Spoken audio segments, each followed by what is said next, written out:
ಸಂಬಂಧಪಟ್ಟಂತೆ ದೊಡ್ಡ ಮಟ್ಟದ ಜಟಾಪಟಿ ಹೋರಾಟಗಳಿಗೆ ಸಾಕ್ಷಿಯಾಗಿ ಹೋಗಿತ್ತು ಕೊಡಗು. ಕಾರಣ ಒಂದು ದೇಗುಲ ಉತ್ಸವಕ್ಕೆ ಕೊಡವರು ತಮ್ಮ ಸಾಂಪ್ರದಾಯಿಕ ಬದ್ಧ ಉಡುಪನ್ನ ಧರಿಸಿ ಬರೋದಕ್ಕೆ ವಿರೋಧ ವ್ಯಕ್ತ ಆಯಿತು ಅನ್ನೋ ಕಾರಣಕ್ಕೆ ಹೋರಾಟ ಎಷ್ಟರ ಮಟ್ಟಿಗೆ ಅಂದ್ರೆ ಈ ಹೋರಾಟ ಕೋರ್ಟ್ ಮೆಟ್ಟಿಲು ಹತ್ತಿತು.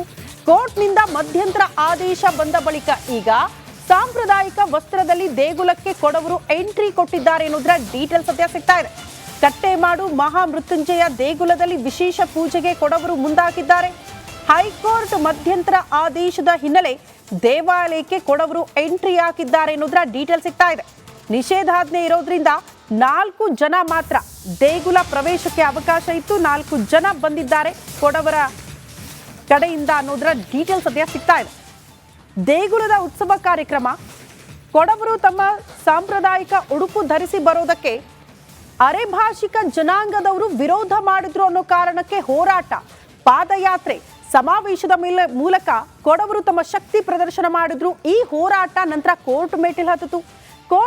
ಹೈಕೋರ್ಟ್ನಿಂದ ಮಧ್ಯಂತರ ಆದೇಶ ಬಂದ ಬಳಿಕ ಈಗ 4 ಜನ ದೇಗುಲ ಪ್ರವೇಶಕ್ಕೆ ಅನುಮತಿ ಇರೋದ್ರಿಂದ 4 ಜನ ತಮ್ಮ ಸಂಪ್ರದಾಯ ಬದ್ಧವಾದ ಉಡುಪನ್ನ ಕೊಡವರು ಧರಿಸಿ ದೇಗುಲ ಎಂಟ್ರಿ ಹಾಕಿರುವ ದೃಶ್ಯವನ್ನ ನಾವು ಗಮನಿಸ್ತಾ ಇದ್ದೀವಿ. ಕೊಡಗು ಆ ಭಾಗ ಇದೆಯಲ್ಲ, ಈಗ ಈ ಹೋರಾಟದ ಬಳಿಕ ಸೂಕ್ಷ್ಮ ಪ್ರದೇಶ ಆಗಿ ಹೋಗಿದೆ. ನಿಷೇಧಾಜ್ಞೆ ಇರೋದ್ರಿಂದ 4 ಜನ ಈಗ ಎಂಟ್ರಿ ಕೊಟ್ಟು ವಿಶೇಷ ಪೂಜೆಯನ್ನು ಸಲ್ಲಿಕೆ ಮಾಡಿದ್ದಾರೆ. ಈ ಬಗ್ಗೆ ಮತ್ತಷ್ಟು ಡೀಟೇಲ್ಸ್ ಅನ್ನ ಕೊಡ್ತಾ ಹೋಗ್ತಾರೆ ನಮ್ಮ ಪ್ರತಿನಿಧಿ ಅನು ಕಾರ್ಯಪ್ಪ ದೂರವಾಣಿ ಸಂಪರ್ಕದಲ್ಲಿ. ಅನು ಕಾರ್ಯಪ್ಪ, ಕೋರ್ಟ್ ಆದೇಶ, ನಿಷೇಧಾಜ್ಞೆ ಮಧ್ಯೆ 4 ಜನರ ಎಂಟ್ರಿ, ಹೇಗಿದೆ ಅಲ್ಲಿನ ಸಿಚುವೇಶನ್? ಶ್ರುತಿ, ಇದು ಈ ಕಟ್ಟೆಮಾಡು ಮಹಾಮೃತ್ಯುಂಜಯ ದೇವಾಲಯ ಇದೇನು ಡಿಸೆಂಬರ್ 27ರಂದು ಉತ್ಸವವಾದ ಸಂದರ್ಭ ಈ ಸಾಂಪ್ರದಾಯಿಕ ಉಡುಗೆಗೆ ಸಂಬಂಧಪಟ್ಟಂತೆ ಒಂದು ವಿವಾದ ನಡೆಯುತ್ತೆ. ಅಲ್ಲಿಂದ ಇಲ್ಲಿವರೆಗೂ ಕೂಡ ಅದು ಮುಂದುವರ್ಕೊಂಡು ಬರುತ್ತೆ. ಅಂದ್ರೆ ಇದು ಅರೆಭಾಷೆ ಗೌಡರು ಕೊಡವರ ಮಧ್ಯೆ ಅಂತಲ್ಲ, ಅಲ್ಲಿ ದೇವಾಲಯ ಸಮಿತಿಯವರು ಅದಕ್ಕೂ ತಡೆ ಒಡ್ಡಿರುವಂತದ್ದು. ನಂತರ ಅದು ಅರೆಭಾಷೆ ಮತ್ತೆ ಕೊಡವರು ಮಧ್ಯೆ ಒಂದು ಸಮರಕ್ಕೆ ಕಾರಣವಾಗಿರುವಂತದ್ದು. ಮತ್ತೆ ಈಗ ಏನು ಪ್ರತಿಭಟನೆ ಹೋರಾಟಗಳು ನಡೆಯಿತು.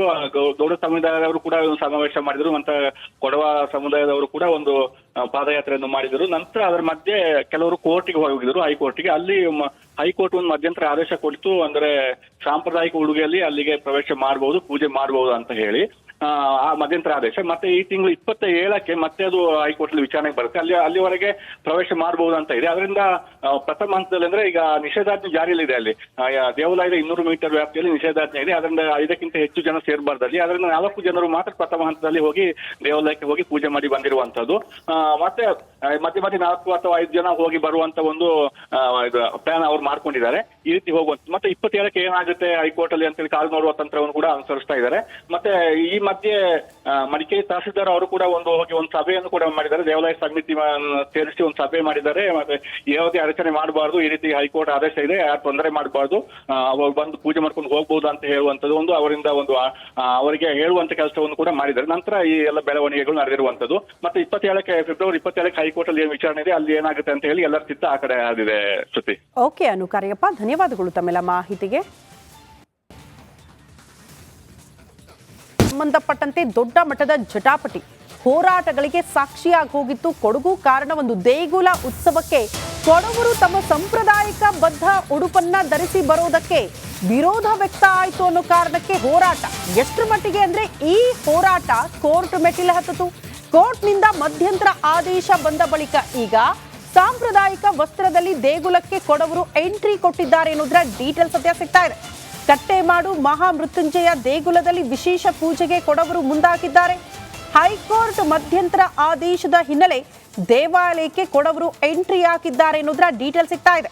ನಿಷೇಧಾಜ್ಞೆ ಇರೋದ್ರಿಂದ 4 ಜನ ಮಾತ್ರ ದೇಗುಲ ಪ್ರವೇಶಕ್ಕೆ ಅವಕಾಶ ಇತ್ತು. 4 ಜನ ಬಂದಿದ್ದಾರೆ ಕೊಡವರ ಕಡೆಯಿಂದ ಅನ್ನೋದ್ರ ಡೀಟೇಲ್ ಸದ್ಯ ಸಿಗ್ತಾ ಇದೆ. ದೇಗುಲದ ಉತ್ಸವ ಕಾರ್ಯಕ್ರಮ ಕೊಡವರು ತಮ್ಮ ಸಾಂಪ್ರದಾಯಿಕ ಉಡುಪು ಧರಿಸಿ ಬರೋದಕ್ಕೆ ಅರೆಭಾಷಿಕ ಜನಾಂಗದವರು ವಿರೋಧ ಮಾಡಿದ್ರು ಅನ್ನೋ ಕಾರಣಕ್ಕೆ ಹೋರಾಟ, ಪಾದಯಾತ್ರೆ, ಸಮಾವೇಶದ ಮೂಲಕ ಕೊಡವರು ತಮ್ಮ ಶಕ್ತಿ ಪ್ರದರ್ಶನ ಮಾಡಿದ್ರು. ಈ ಹೋರಾಟ ನಂತರ ಕೋರ್ಟ್ ಮೆಟ್ಟಿಲು ಹತ್ತಿತು. ಹೈಕೋರ್ಟ್ನಿಂದ ಮಧ್ಯಂತರ ಆದೇಶ ಬಂದ ಬಳಿಕ ಈಗ 4 ಜನ ದೇಗುಲ ಪ್ರವೇಶಕ್ಕೆ ಅನುಮತಿ ಇರೋದ್ರಿಂದ 4 ಜನ ತಮ್ಮ ಸಂಪ್ರದಾಯ ಬದ್ಧವಾದ ಉಡುಪನ್ನ ಕೊಡವರು ಧರಿಸಿ ದೇಗುಲ ಎಂಟ್ರಿ ಹಾಕಿರುವ ದೃಶ್ಯವನ್ನ ನಾವು ಗಮನಿಸ್ತಾ ಇದ್ದೀವಿ. ಕೊಡಗು ಆ ಭಾಗ ಇದೆಯಲ್ಲ, ಈಗ ಈ ಹೋರಾಟದ ಬಳಿಕ ಸೂಕ್ಷ್ಮ ಪ್ರದೇಶ ಆಗಿ ಹೋಗಿದೆ. ನಿಷೇಧಾಜ್ಞೆ ಇರೋದ್ರಿಂದ 4 ಜನ ಈಗ ಎಂಟ್ರಿ ಕೊಟ್ಟು ವಿಶೇಷ ಪೂಜೆಯನ್ನು ಸಲ್ಲಿಕೆ ಮಾಡಿದ್ದಾರೆ.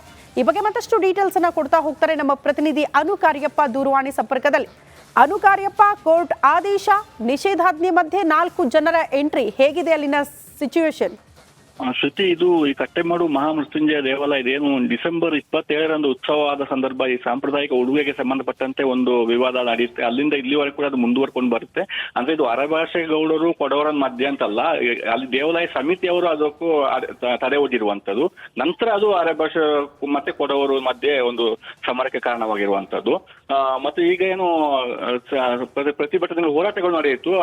ಗೌಡ ಸಮುದಾಯದವರು ಕೂಡ ಸಮಾವೇಶ ಮಾಡಿದ್ರು, ಮತ್ತೆ ಕೊಡವ ಸಮುದಾಯದವರು ಕೂಡ ಒಂದು ಪಾದಯಾತ್ರೆಯನ್ನು ಮಾಡಿದರು. ನಂತರ ಅದರ ಮಧ್ಯೆ ಕೆಲವರು ಕೋರ್ಟಿಗೆ ಹೋಗಿದ್ರು, ಹೈಕೋರ್ಟಿಗೆ. ಅಲ್ಲಿ ಹೈಕೋರ್ಟ್ ಒಂದು ಮಧ್ಯಂತರ ಆದೇಶ ಕೊಡ್ತು, ಅಂದ್ರೆ ಸಾಂಪ್ರದಾಯಿಕ ಉಡುಗೆಯಲ್ಲಿ ಅಲ್ಲಿಗೆ ಪ್ರವೇಶ ಮಾಡಬಹುದು, ಪೂಜೆ ಮಾಡಬಹುದು ಅಂತ ಹೇಳಿ ಆ ಮಧ್ಯಂತರ ಆದೇಶ. ಮತ್ತೆ ಈ ತಿಂಗಳು 27ಕ್ಕೆ ಮತ್ತೆ ಅದು ಹೈಕೋರ್ಟ್ ಅಲ್ಲಿ ವಿಚಾರಣೆಗೆ ಬರುತ್ತೆ. ಅಲ್ಲಿವರೆಗೆ ಪ್ರವೇಶ ಮಾಡಬಹುದು ಅಂತ ಇದೆ. ಅದರಿಂದ ಪ್ರಥಮ ಹಂತದಲ್ಲಿ ಅಂದ್ರೆ ಈಗ ನಿಷೇಧಾಜ್ಞೆ ಜಾರಿಯಲ್ಲಿದೆ. ಅಲ್ಲಿ ದೇವಾಲಯದ 200 ಮೀಟರ್ ವ್ಯಾಪ್ತಿಯಲ್ಲಿ ನಿಷೇಧಾಜ್ಞೆ ಇದೆ. ಅದರಿಂದ 5ಕ್ಕಿಂತ ಹೆಚ್ಚು ಜನ ಸೇರಬಾರ್ದಲ್ಲಿ. ಅದರಿಂದ 4 ಜನರು ಮಾತ್ರ ಪ್ರಥಮ ಹಂತದಲ್ಲಿ ಹೋಗಿ ದೇವಾಲಯಕ್ಕೆ ಹೋಗಿ ಪೂಜೆ ಮಾಡಿ ಬಂದಿರುವಂತದ್ದು. ಮತ್ತೆ ಮಧ್ಯೆ 4 ಅಥವಾ 5 ಜನ ಹೋಗಿ ಬರುವಂತ ಒಂದು ಪ್ಲಾನ್ ಅವ್ರು ಮಾಡ್ಕೊಂಡಿದ್ದಾರೆ, ಈ ರೀತಿ ಹೋಗುವಂತ. ಮತ್ತೆ 27ಕ್ಕೆ ಏನಾಗುತ್ತೆ ಹೈಕೋರ್ಟ್ ಅಲ್ಲಿ ಅಂತೇಳಿ ಕಾದು ನೋಡುವ ತಂತ್ರವನ್ನು ಕೂಡ ಅನುಸರಿಸ್ತಾ ಇದ್ದಾರೆ.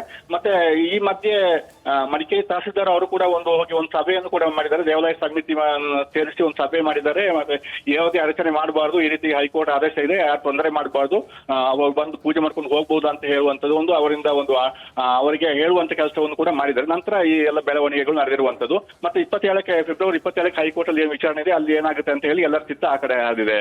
ಶ್ರುತಿ. ಓಕೆ ಅನು ಕಾರ್ಯಪ್ಪ, ಧನ್ಯವಾದಗಳು ತಮ್ಮೆಲ್ಲ ಮಾಹಿತಿಗೆ. ಸಂಬಂಧಪಟ್ಟಂತೆ ದೊಡ್ಡ ಮಟ್ಟದ ಜಟಾಪಟಿ ಹೋರಾಟಗಳಿಗೆ ಸಾಕ್ಷಿಯಾಗಿ ಹೋಗಿತ್ತು ಕೊಡಗು. ಕಾರಣ ಒಂದು ದೇಗುಲ ಉತ್ಸವಕ್ಕೆ ಕೊಡವರು ತಮ್ಮ ಸಾಂಪ್ರದಾಯಿಕ ಬದ್ಧ ಉಡುಪನ್ನ ಧರಿಸಿ ಬರೋದಕ್ಕೆ ವಿರೋಧ ವ್ಯಕ್ತ ಆಯಿತು ಅನ್ನೋ ಕಾರಣಕ್ಕೆ ಹೋರಾಟ. ಎಷ್ಟರ ಮಟ್ಟಿಗೆ ಅಂದ್ರೆ ಈ ಹೋರಾಟ ಕೋರ್ಟ್ ಮೆಟ್ಟಿಲು ಹತ್ತಿತು. ಕೋರ್ಟ್ನಿಂದ ಮಧ್ಯಂತರ ಆದೇಶ ಬಂದ ಬಳಿಕ ಈಗ ಸಾಂಪ್ರದಾಯಿಕ ವಸ್ತ್ರದಲ್ಲಿ ದೇಗುಲಕ್ಕೆ ಕೊಡವರು ಎಂಟ್ರಿ ಕೊಟ್ಟಿದ್ದಾರೆ ಅನ್ನೋದ್ರ ಡೀಟೇಲ್ಸ್ ಸದ್ಯ ಸಿಗ್ತಾ ಇದೆ. ಕಟ್ಟೆಮಾಡು ಮಹಾಮೃತ್ಯುಂಜಯ ದೇಗುಲದಲ್ಲಿ ವಿಶೇಷ ಪೂಜೆಗೆ ಕೊಡವರು ಮುಂದಾಗಿದ್ದಾರೆ. ಹೈಕೋರ್ಟ್ ಮಧ್ಯಂತರ ಆದೇಶದ ಹಿನ್ನೆಲೆ ದೇವಾಲಯಕ್ಕೆ ಕೊಡವರು ಎಂಟ್ರಿ ಹಾಕಿದ್ದಾರೆ ಅನ್ನೋದ್ರ ಡೀಟೇಲ್ ಸಿಗ್ತಾ ಇದೆ. ನಿಷೇಧಾಜ್ಞೆ ಇರೋದ್ರಿಂದ 4 ಜನ ಮಾತ್ರ ದೇಗುಲ ಪ್ರವೇಶಕ್ಕೆ ಅವಕಾಶ ಇತ್ತು. 4 ಜನ ಬಂದಿದ್ದಾರೆ ಕೊಡವರ ಕಡೆಯಿಂದ ಅನ್ನೋದ್ರ ಡೀಟೇಲ್ ಸದ್ಯ ಸಿಗ್ತಾ ಇದೆ. ದೇಗುಲದ ಉತ್ಸವ ಕಾರ್ಯಕ್ರಮ, ಕೊಡವರು ತಮ್ಮ ಸಾಂಪ್ರದಾಯಿಕ ಉಡುಪು ಧರಿಸಿ ಬರೋದಕ್ಕೆ ಅರೆಭಾಷಿಕ ಜನಾಂಗದವರು ವಿರೋಧ ಮಾಡಿದ್ರು ಅನ್ನೋ ಕಾರಣಕ್ಕೆ ಹೋರಾಟ, ಪಾದಯಾತ್ರೆ, ಸಮಾವೇಶದ ಮೂಲಕ ಕೊಡವರು ತಮ್ಮ ಶಕ್ತಿ ಪ್ರದರ್ಶನ ಮಾಡಿದ್ರು. ಈ ಹೋರಾಟ ನಂತರ ಕೋರ್ಟ್ ಮೆಟ್ಟಿಲು ಹತ್ತಿತು. ಹೈಕೋರ್ಟ್ನಿಂದ ಮಧ್ಯಂತರ ಆದೇಶ ಬಂದ ಬಳಿಕ